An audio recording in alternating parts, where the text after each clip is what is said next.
Bonsoir, peuple de Dieu, je vous salue tous dans le nom de Jésus-Christ. Je salue tous les frères et sœurs dans le Seigneur et j'espère que vous allez tous bien par la grâce de Dieu. Je me présente Hugo, je suis votre frère et ce soir je vais partager avec vous la parole du Seigneur. Nous allons remercier Dieu d'abord pour cette opportunité qu'il nous donne. Nous allons remettre aussi cette parole, cette portion des Écritures que nous allons pouvoir partager ce soir. Nous allons nous-mêmes nous consacrer entre les mains du Seigneur, afin que Dieu puisse nous faire du bien. Seigneur, merci pour ton amour. Merci pour ta grâce. Car nous savons, Seigneur, tout n'est que grâce. Tout n'est que grâce, Seigneur. Merci pour cette opportunité. Merci pour ta grâce. Merci pour ces moments, Seigneur, que tu as réservé pour nous afin que nous puissions partager ta parole. Seigneur, ta parole est la vie. Et elle est la vie éternelle, la vie en abondance. Père éternel, j'abandonne tout et chacun de nous entre tes mains, Seigneur. Laisse que ta grâce demeure sur nos vies. Laisse que ta miséricorde demeure sur tout et chacun de nous. Toi qui connais nos cœurs, toi qui connais les pensées de chaque personne, j'implore ta grâce sur tout et chacun de nous, Seigneur. Au nom de Jésus-Christ. Seigneur, j'abandonne cette prédication entre tes mains. Laisse qu'elle vienne changer quelqu'un, Seigneur. Toi qui as mis cette parole dans mon cœur, Seigneur, tu sais pourquoi, Père, tu as voulu que je puisse parler sur ce thème. Alors, Seigneur, viens, parle-nous. Toi qui connais nos vies, toi qui connais les pensées de l'homme, toi qui connais le cœur de tout et chacun de nous, Seigneur. Enseigne-nous. Parle-nous, Seigneur. Par ton Esprit Saint, nous prions dans le nom de Jésus. Père, je menace toute puissance et toute présence de l'ennemi qui peut chercher à venir obstruer, Seigneur, ces moments. Au nom de Jésus, j'abandonne le début jusqu'à la fin entre tes mains. Saint-Esprit, parle-nous. Au nom de Jésus. Amen. Bien-aimés dans le Seigneur, je vous salue encore dans le nom de Jésus-Christ. Ce soir, notre thème, c'est recherche du pardon. Le Seigneur m'a mis à cœur de partager avec vous ce thème que nous allons devoir parler, partager en série, car il est impossible que nous puissions lire le chapitre du psaume 25 à partir du premier verset jusqu'au verset 22, car le Saint-Esprit veut nous donner beaucoup d'enseignements et beaucoup de révélations à travers simplement ces chapitres, ces psaumes de David. La recherche du pardon. Le pardon de qui? Le pardon de l'Éternel. Et dans ces psaumes, nous allons devoir rester à l'écoute, car le Seigneur va nous montrer le cœur d'un être humain qui est en train d'implorer le pardon, et en même temps l'Esprit de Dieu qui entre dans cette personne pour lui révéler la nature de Dieu, le cœur de Dieu envers les pécheurs, envers ceux seuls qui cherchent le pardon. Le Saint-Esprit va nous montrer la manière dont David était déterminé pour aller vers son Seigneur, pour chercher le pardon. Il va nous montrer dans quelle attitude et quelle a été la détermination que David avait dans son cœur lorsqu'il s'est tourné vers Dieu pour aller chercher le pardon. Et bien aimé dans le Seigneur, Dieu sait pourquoi il nous a donné ce thème, car il veut que nos vies puissent toujours rester sous la grâce. Et nous savons que nous sommes sous la grâce lorsque nous demeurons dans la miséricorde de Dieu et lorsque nous confessons chaque jour nos péchés et nos iniquités. Nous allons lire sans plus tarder dans le livre des Psaumes, chapitre 25, à partir du premier verset jusqu'au verset 22. Mais comme j'ai dit, nous n'aurons pas peut-être le temps de lire tous les chapitres. Alors nous allons commencer à lire un verset et ensuite nous allons continuer. J'ai l'assurance que le Seigneur va nous donner au moins l'opportunité de pouvoir lire 3 premiers versets de ce chapitre. Et ensuite nous allons évoluer au fur et à mesure que l'Esprit de Dieu va déterminer dans les prochains jours. Amen. Donc, les psaumes de David, chapitre 25, à partir des premiers versets, la Bible dit ceci. Les premiers versets de David, Éternel, je me tourne vers toi. Dans cette introduction, bien-aimés dans le Seigneur, nous voyons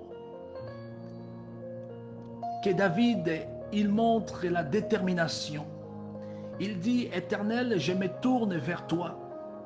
Il s'adresse à son Seigneur. Et il l'informe, Seigneur, je me tourne vers toi.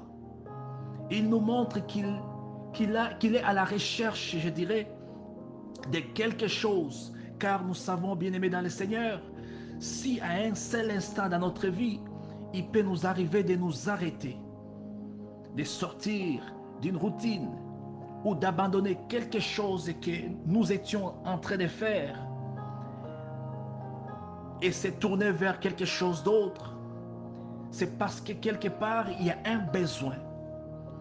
Il y a un besoin qui fait en sorte que nous avons arrêté ce que nous sommes en train de faire et nous allons chercher quelque chose d'autre. Et David, dans cette introduction, nous voyons qu'il se présente en disant, « Éternel, je me tourne vers toi. » Cela montre que David vient d'arrêter quelque chose pour se tourner vers l'Éternel. Cela montre que quelque part, David avait un besoin et il avait ce besoin pour l'exprimer devant son Seigneur. Donc il avait un besoin qu'il a voulu maintenant exprimer devant son roi, devant son Seigneur, devant l'Éternel. Car il dit, Éternel, je me tourne vers toi. C'est comme, bien-aimé, tu es en train de bricoler quelque chose, ou tu es en train de faire quelque chose dans la cuisine ou bien au travail, et tout à coup, un autre besoin se présente. Qu'est-ce que tu vas faire? Tu vas abandonner d'abord ce que tu es en train de faire pour aller chercher l'autre besoin ou à combler l'autre besoin. C'est juste une illustration que j'essaye de partager avec vous. Alors David nous montre la détermination. Il dit, je me tourne vers toi. Et dans cette détermination, nous voyons l'attitude de confiance, car il veut se tourner vers l'Éternel.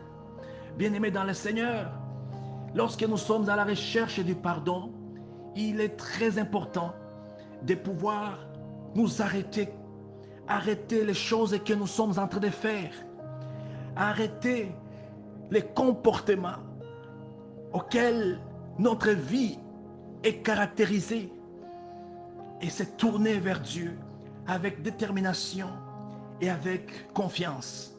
Car si tu n'arrêtes pas ce que tu es en train de faire, ce que tu es en train de penser ou les comportements qui font en sorte que tu t'éloignes de Dieu, bien-aimé dans le Seigneur, cela ne montre pas les besoins que tu pourrais exprimer devant ton Seigneur, d'abandonner ces choses-là.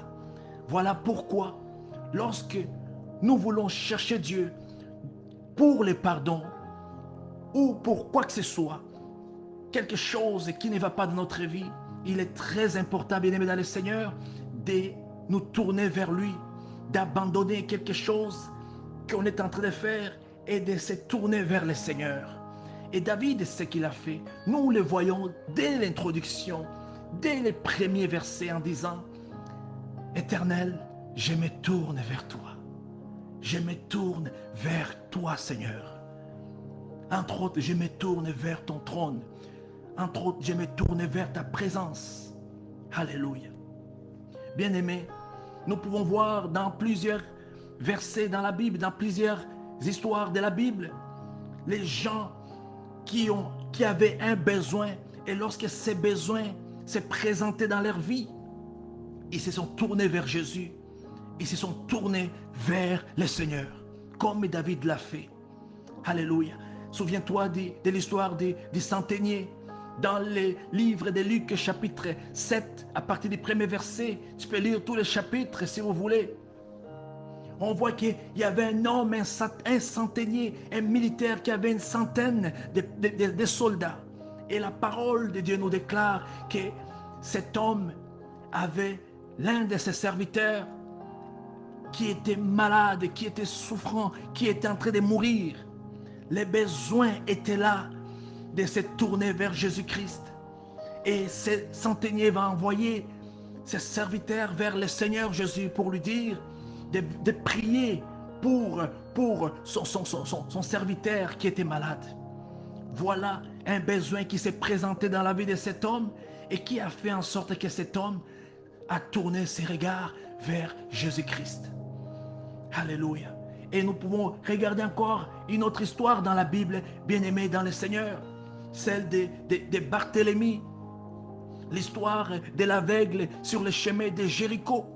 La Bible déclare que Jésus est arrivé dans la ville de Jéricho.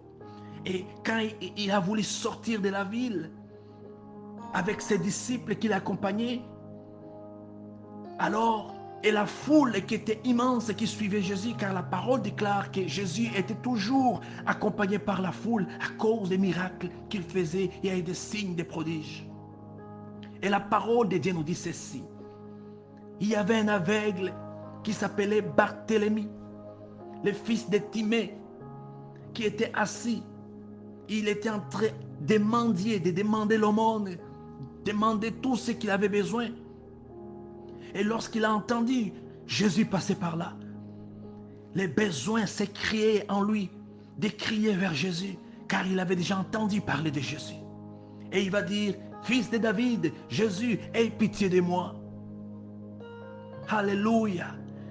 Voilà un besoin qui s'est présenté dans la vie de cet homme, bien-aimé dans le Seigneur, et qui a fait en sorte qu'il s'est mis à crier vers Jésus-Christ en demandant, aie pitié de moi, Seigneur Jésus. Et c'est ce que nous devons comprendre. David, un besoin s'est créé en lui. Et lorsque ce besoin s'est créé en lui, il va dire, Seigneur, je me tourne vers toi. Seigneur, je me tourne vers toi. Éternel, je me tourne vers toi. As-tu un besoin que tu ressens dans ta vie? Les besoins de la repentance, les besoins de l'honnêteté envers ton Dieu, les besoins de marcher dans la sanctification. Tourne-toi vers l'Éternel. Tourne-toi vers Jésus-Christ de Nazareth. Alléluia. Bien-aimés, dans le livre de Jacques, chapitre 5, verset 15, la Bible dit ceci. La prière de la foi sauvera les malades, et le Seigneur les relèvera, et s'il a commis des péchés, il lui sera pardonné. Alléluia. Voilà ce que le Seigneur est en train de nous dire à travers ces versets dans le livre de Jacques, que lorsque nous sommes déterminés, nous tournons vers lui et que nous nous adressons vers le Seigneur par la foi, tout comme Barthélemy, l'aveugle, les besoins qui s'est exprimé dans sa vie, il va les présenter devant le Seigneur Jésus, car il a su que Jésus-Christ est passé par ces chemins, tout comme les centeniers qui a su que Jésus-Christ faisait des miracles et que lorsque ses besoins est frappé à sa porte, son serviteur est tombé malade et il va tourner ses regards vers Jésus. Bien-aimé, ce soir, je dirais, tourne tes regards vers Jésus, comme David. Sois déterminé dans cette attitude. As-tu quelque chose qui ne va pas dans ta vie? tel qu'un péché qui résiste souvent, qui revient tout le temps et qui t'empêche de rester en communion avec ton Sauveur et avec l'Esprit Saint? As-tu les difficultés de pardonner? As-tu les difficultés d'être honnête avec les autres?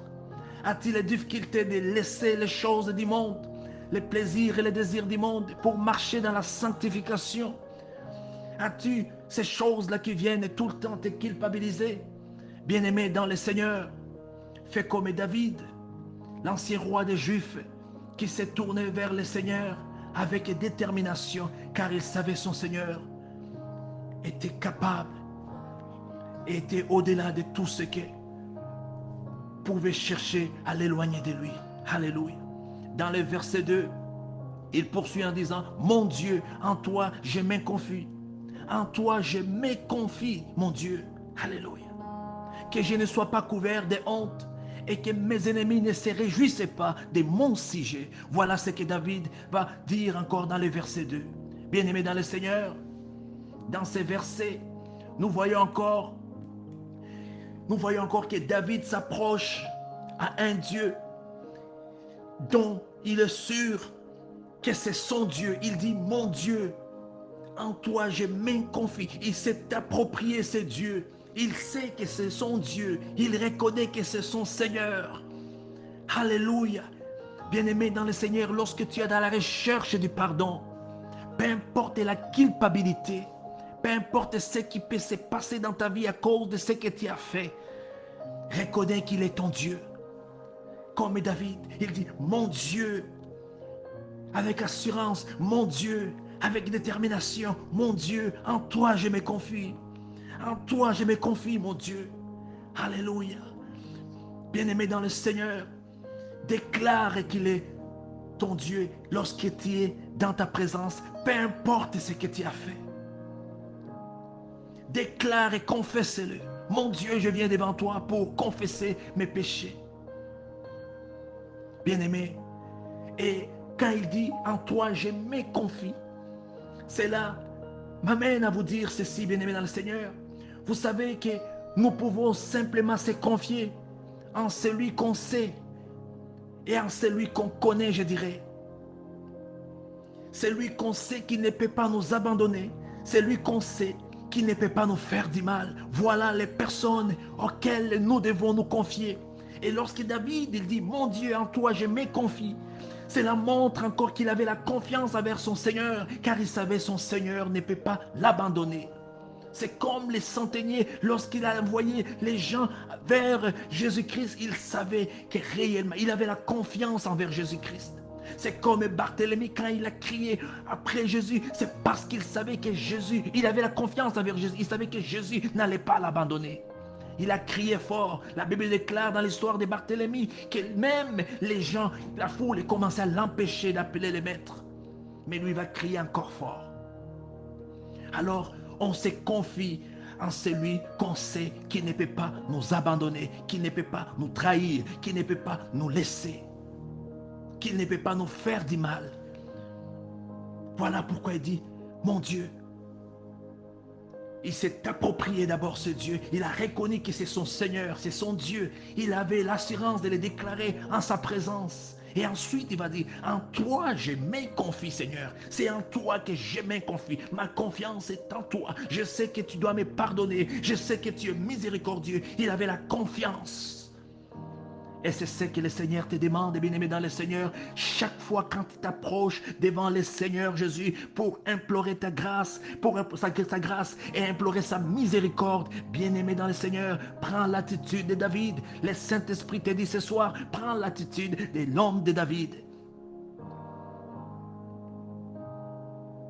Crois qu'il est ton Seigneur.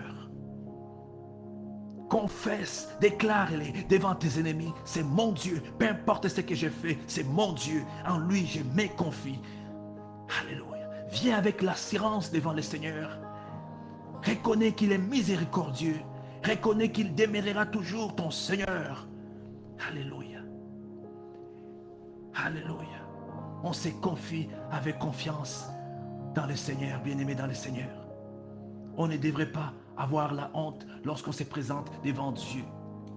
Et ensuite, encore dans le verset 2, il dit que je ne sois pas couvert de honte. De quelle honte, bien-aimé dans le Seigneur, David était en train de mentionner dans ces passages. Quelle est cette honte que le serviteur de Dieu, David, l'ancien roi d'Israël, est en train de faire référence? Nous allons lire dans la Bible pour comprendre quelle est la honte que l'homme doit avoir peur lorsqu'il se présente devant son Seigneur. Quelle est cette honte? Quelle est cette honte, bien-aimé dans le Seigneur, que le serviteur de Dieu David était en train de faire mention ici dans la prière? La Bible déclare dans Jean chapitre 8, à partir du premier verset jusqu'à 11. Jésus s'est rendu au mont des Oliviers. Mais dès le matin, il revint dans le temple et tout le peuple s'approcha de lui. Il s'assit et s'est mis à enseigner. Alors les spécialistes de la loi et les pharisiens amenèrent une femme surprise en train de commettre un adultère. Il les plaça au milieu de la foule. Et ils dirent à Jésus, « Maître, cette femme a été surprise en flagrant délit d'adultère. Moïse dans la loi nous a ordonné de lapider de telles femmes. Et toi, que dis-tu? » Alléluia. Il disait cela pour lui tendre un piège afin de pouvoir l'accuser. Mais Jésus se baissa et s'est mis à écrire avec les doigts sur le sol. Comme il continuait à l'interroger, il se redressa et leur dit, « Que celui d'entre vous qui est sans péché jette le premier la pierre contre elle. » Puis il se baissa de nouveau et s'est mis à écrire sur le sol.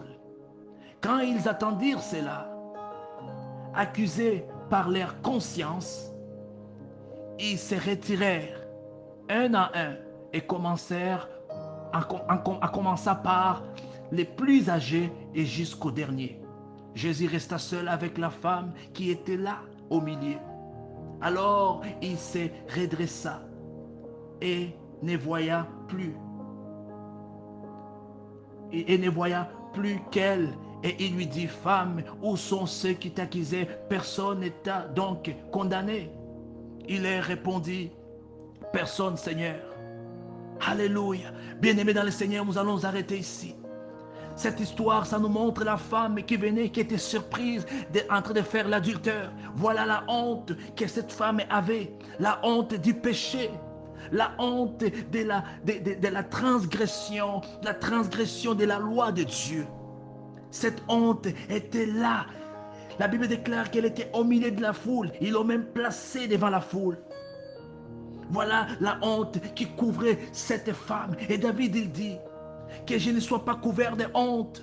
De quelle honte? La honte du péché, bien-aimé. La honte du mal. La honte de ce que nous faisons contre notre Seigneur, contre la parole de Dieu, contre les instructions de la vie éternelle que le Seigneur nous a ordonné de respecter.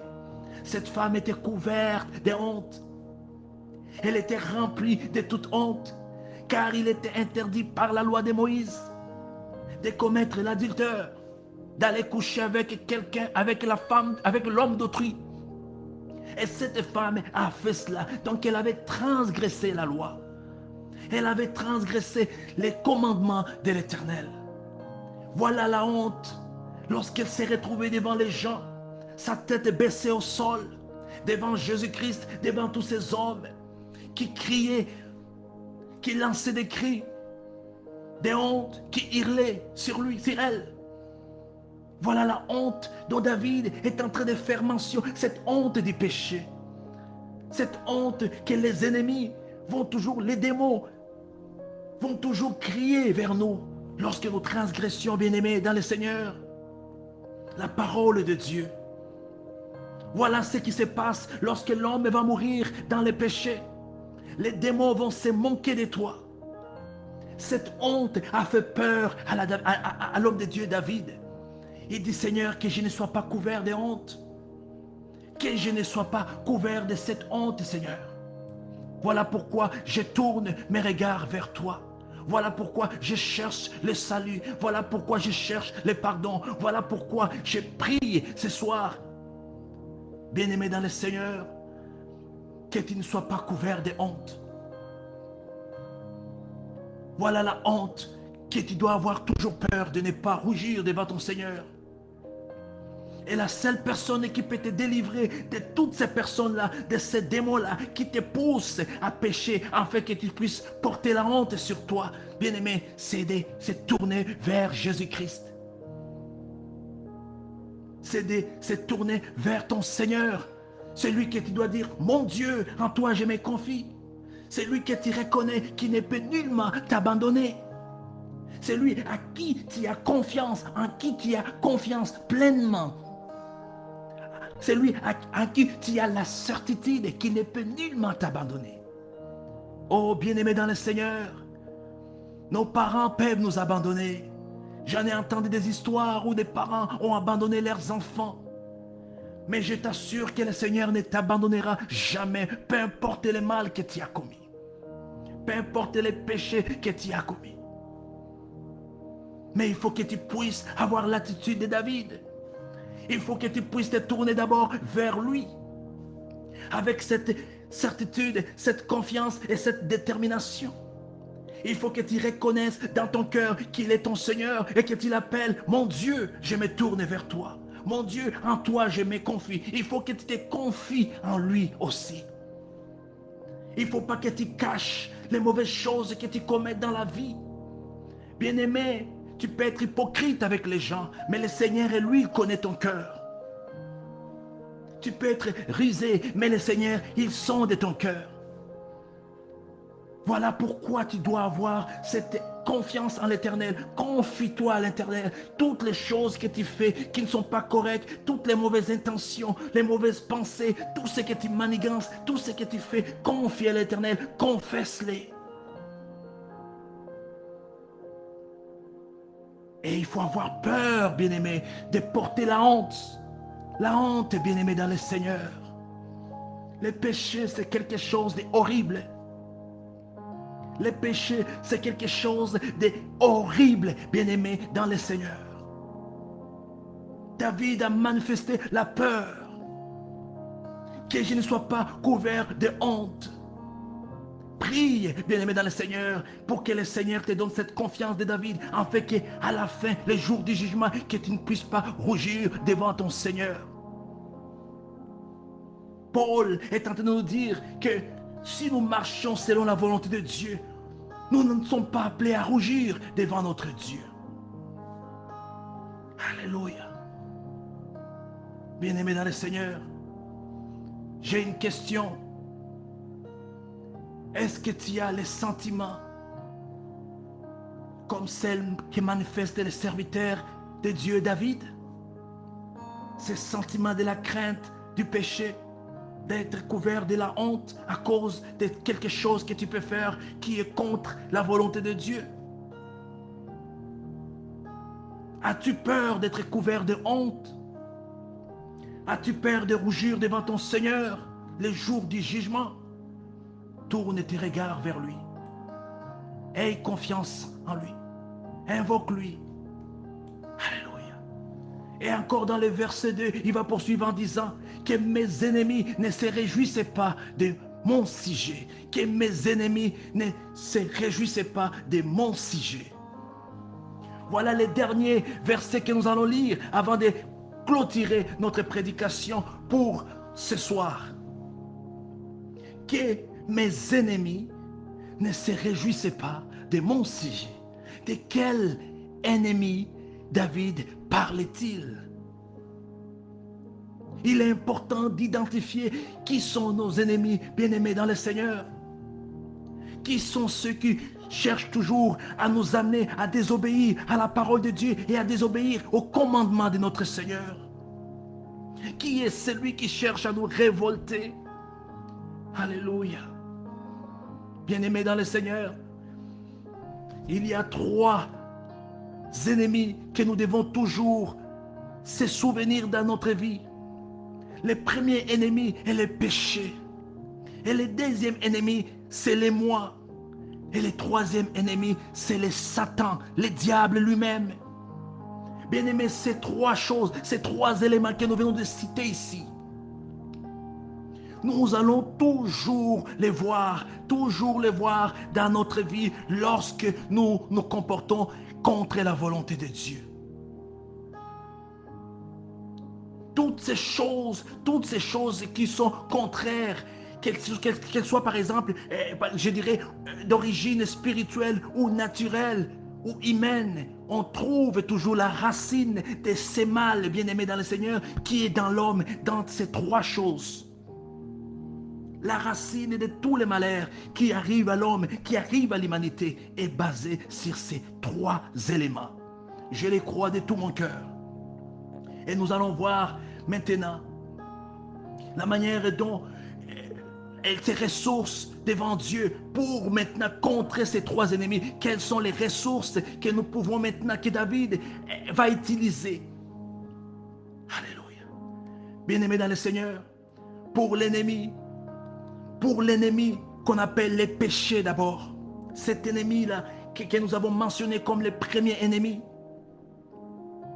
cet ennemi qui vient toujours nous amener à nous éloigner de Dieu, il a sa solution. Et la Bible déclare, sa solution, c'est le sang de Jésus, le sang de l'agneau de Dieu. Voilà pourquoi dans 1 Jean chapitre 1, verset 7, la Bible dit ceci: mais si nous marchons dans la lumière, comme il est lui-même dans la lumière, nous sommes mutuellement en communion. Nous sommes mutuellement en communion et le sang de Jésus, son Fils, nous purifie de tout péché. Le sang de Jésus purifie les péchés. L'ennemi numéro 1 que nous avons mentionné dans cette prédication. Le sang de Jésus. Quand tu pries et tu implores le sang de Jésus, crois au pardon de l'Éternel, crois au pardon du Seigneur Jésus-Christ Nazareth. L'autre ennemi, bien-aimé dans le Seigneur, que nous avons mentionné, les moi. Les moi, l'ennemi, moi. Il y a la croix. Alléluia. La croix est la solution pour les moi. La Bible déclare ceci, bien-aimés dans le Seigneur. Car dans Romains chapitre 5, verset 6, car lorsque nous étions encore sans force, Christ, au temps marqué, est mort pour nous. Alléluia. Alléluia. Voilà comment nous devons appeler le Christ dans notre vie pour que les moi disparaissent. C'est Christ qui doit apparaître. Lui qui est mort à la croix de Golgotha. Lui, c'est vers lui que nous devons nous tourner, bien-aimés dans le Seigneur. Sors dans ton orgueil. Sors dans toutes les choses qui peuvent faire en sorte que tu ne puisses pas voir la croix dans ta vie. Sors dans les choses qui t'amènent à te centrer sur toi-même et centre-toi sur le Christ. C'est lui seul qui nous a sauvés à la croix de Golgotha. Et l'ennemi numéro 3, pour ne pas prendre beaucoup de temps, qui est le Satan, le diable lui-même. Il y a le trône de Dieu qui doit les détruire. Le trône du Seigneur. Alléluia. Et la Bible déclare dans Genèse chapitre 3, verset 14 à 15, l'Éternel dit au serpent: puisque tu as fait cela, tu seras maudit entre tous les bétails et entre tous les animaux du champ. Tu marcheras sur ton ventre et tu mangeras de la poussière tous les jours de ta vie.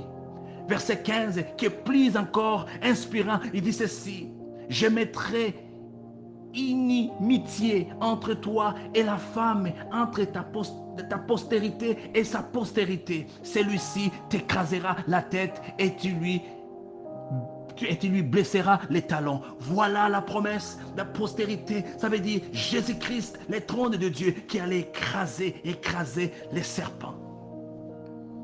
Alléluia. Bien-aimés dans le Seigneur, c'est Jésus-Christ, le trône de Dieu, qui peut écraser les diables. Et la Bible déclare, il sera enchaîné. Il sera enchaîné. et on le jettera dans le feu éternel. Oh bien-aimé dans le Seigneur, voilà ce que le Seigneur te révèle ce soir. Je dois m'arrêter au verset numéro 2. Mais je veux que tu puisses comprendre que tu dois te tourner vers le Seigneur, Jésus, vers l'Éternel, le Dieu Tout-Puissant, lorsque tu t'approches, lorsque tu as un besoin, lorsque tu reconnais qu'il y a un besoin dans ta vie. Et nous savons tous, bien-aimés dans le Seigneur, que les besoins de la repentance, les besoins du pardon, il y en a toujours dans nos vies. Peu importe ce que nous sommes, que nous parlons en langue ou pas, que nous prions 5 jours ou 6 jours, bien-aimés, soyons conscients que nous avons besoin de la grâce, de la miséricorde de Dieu. À cause de la chair, la nature de la chair, l'égocentrisme, l'envie, les pensées négatives, toutes ces choses-là qui se présentent soudainement, tout à coup, dans nos vies. Soyons comme des David. Prions avec sincérité, dit Éternel, je me tourne vers toi. Ayons cette confiance. Lorsque le besoin de la repentance se présente dans ta vie, bien-aimé dans le Seigneur, tourne-toi vers le Seigneur. Tourne-toi vers ton Dieu. Ayons l'assurance. Dis, proclame-les, Seigneur, tu es mon Dieu, en toi je me confie. Ayons la confiance envers ton Seigneur. Et prie et dis, Seigneur, que je ne sois pas couvert de honte. Reconnais que tes ennemis sont nombreux. Reconnais tout ce que le diable peut envoyer dans ta vie. La colère, la haine, la méchanceté, les envies, l'orgueil, toutes ces choses-là, reconnais-les. Confesse-les devant Dieu. Dis, Seigneur, que je ne sois pas couvert de honte. Et lui qui nous délivre de nos ennemis, lui qui pardonne nos péchés, lui qui n'accepte pas que nous soyons couverts de honte, bien-aimé, comme il a fait avec la femme adultère. Il te couvrira de sa grâce et il t'ôtera de cette honte. Alléluia. Reconnais également, bien-aimé dans le Seigneur, que tes ennemis sont nombreux. Tes ennemis sont nombreux, bien-aimés dans le Seigneur. Ne minimise pas les moi, ne minimise pas les péchés, ne minimise pas les diables. Ne minimise pas tes ennemis. Ils sont nombreux. Reconnais-le, bien-aimé dans le Seigneur. Veille, prie, reconnais. Lorsque l'orgueil s'est créé en toi, lorsque la jalousie s'est créée en toi, lorsque les mauvaises pensées, toutes ces choses-là, reconnais-les, confesse. Demande pardon à ton Seigneur. Alléluia. Bien-aimé dans le Seigneur, n'oublie pas que tous tes ennemis ont été vaincus à la croix de Golgotha. Le trône de Dieu est là pour écraser la tête du serpent. Le Christ qui est mort pour toi est là pour prendre la place dans ton cœur afin que toi tu disparaisses. C'est depuis moi qui vis, mais c'est Christ qui vit à moi. Confesse-les. Confesse-les, bien-aimés dans le Seigneur. Confesse-les chaque jour. Et le sang de Jésus a reçu le pouvoir de laver les péchés du monde. Alléluia. Prochainement, c'est jeudi matin, le Seigneur va nous faire grâce de pouvoir partager encore à partir des versets numéro 3 et nous allons continuer dans cette prière, dans cette recherche du pardon du Seigneur, dans cette démarche de la miséricorde, de la repentance. Mais ce soir, nous allons nous arrêter ici. Alléluia. Seigneur, je te remercie pour la force que tu m'as donnée encore ce soir, de pouvoir t'être utile, Seigneur, utile pour ton royaume, d'avoir écouté ton Esprit Saint. Seigneur, toi qui connais mon cœur, tu sais, Seigneur, avec quelle Seigneur, attitude je viens toujours devant ton peuple. C'est pour cela que je te demande, Seigneur,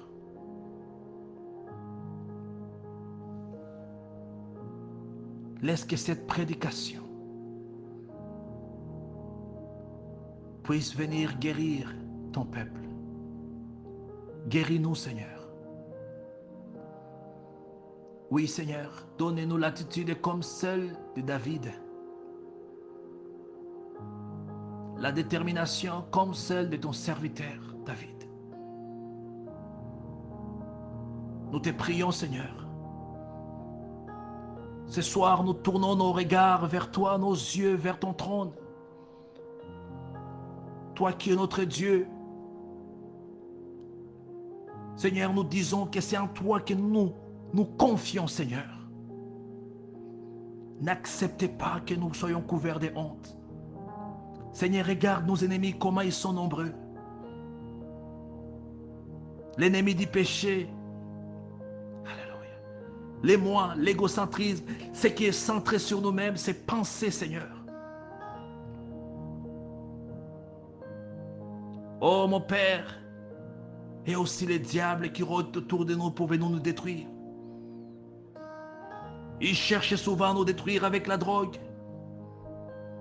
avec la haine, avec l'orgueil, avec la méchanceté. Mais Père, souviens-toi que tu as vaincu le monde et que tout pouvoir t'a été donné. C'est que nous te demandons, donne-nous la force simplement de nous tourner vers toi, Seigneur, à la recherche de ta grâce, de ta miséricorde tous les jours dans nos vies, Seigneur. Tant que nous vivons, tant que nous respirons, tant que nous sommes encore sur cette terre, laisse que nous puissions toujours nous tourner vers toi et demander ta grâce et ta miséricorde, ô Père éternel. Car c'est toi, notre Dieu, en qui nous nous confions, Seigneur. J'abandonne la suite, Seigneur, entre tes mains. C'est jeudi matin. Donne-moi encore la force et le courage, afin toujours de pouvoir, Père, apporter ta parole envers ton peuple. Merci, Seigneur. Je bénis ton Saint-Nom dans le nom de Jésus. Amen. Soyez bénis dans le nom de Jésus-Christ. Bye bye.